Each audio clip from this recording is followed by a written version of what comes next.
Oui, on a les chiffres du coup de l'Union nationale des propriétaires immobiliers. Alors chaque année, ils les publient et c'est vrai que cette année, je dois dire que ça fait un peu mal à la tête. Et vraiment, j'ai eu la migraine. Non, vraiment, c'est assez spectaculaire. Cette hausse que l'UNPI constate entre 2021 et 2022. Alors, on a une hausse moyenne qui est de 4,7% dans les 200 plus grandes villes de France. Vous allez me dire 4,7%, ça va. Enfin, l'année d'avant, c'était 1 et quelques. 1,3% précisément. Donc là, on a plus que triplé la hausse moyenne. Et encore, c'est une moyenne, parce que ce qui est intéressant dans les chiffres de l'UNPI, c'est évidemment les villes, ville par ville. Et on a des flambées de dingue dans certaines villes. Alors, je vous donne les championnes, ça fait toujours mal de dire les championnes de la hausse de la taxe foncière. En l'occurrence, c'est Poissy et Mantes-la-Jolie. Poissy, plus 23,9% sur un an. Mantes-la-Jolie, plus 22,2%. Et alors, je vais vous en citer d'autres où on est autour. Alors, 19% à Martigues, Bagnolet, 18%, Marseille, 16%, Tours, 16%, Pau, 13%, Pantin, 13%, Bagneux, 13%, Strasbourg, 12%, La Roche-sur-Yon, 11,5%, Nantes, plus 11,5% également, Montreuil, plus 10%, et Courbevoie, pareil, Istres, pareil. Donc, toutes ces villes-là, on est au-delà de 10% de hausse, voire parfois au-delà des 20% de hausse de la taxe foncière. Qu'est-ce qui se passe? Enfin, je veux dire, comment ça se justifie? Alors, comment ça se justifie? La pire, là, c'est? La pire, c'est Poissy. Quasiment 24% de hausse sur un an. On est con. Alors, comment ça se justifie? Alors, il faut rappeler comment on calcule la taxe foncière. Vous avez une base, ce qu'on appelle les valeurs locatives, et puis après, vous avez des taux qui sont appliqués par les départements et par les communes. Donc, j'ai envie de dire, vous avez presque une triple peine. Et les valeurs locatives, vous le savez, elles sont réévaluées tous les ans au regard de l'inflation.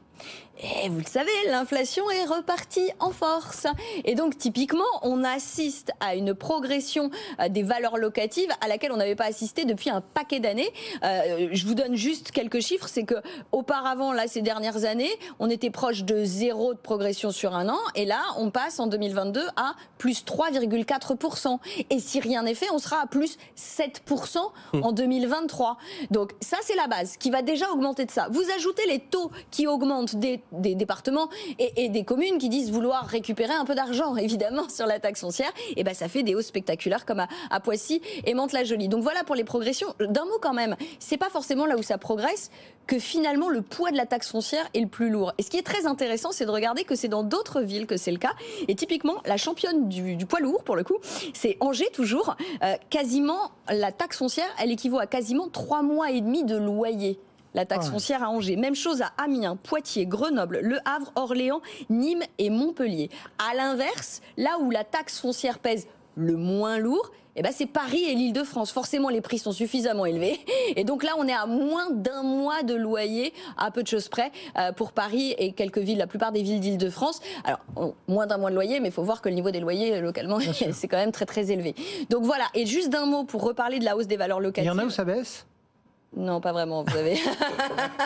Ne nous mentons pas. Ne nous mentons pas. Oui, alors vous avez quelques petites exceptions, mais ça vaut pas le coup ça vaut pas le coup d'en parler parce que le message quand même très clairement, c'est qu'on a une hausse spectaculaire, quasi historique de la taxe foncière en France.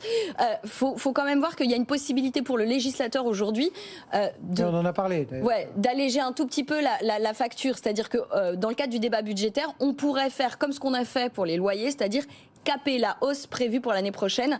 Je vous avais dit 7% de hausse des valeurs locatives prévues pour 2023.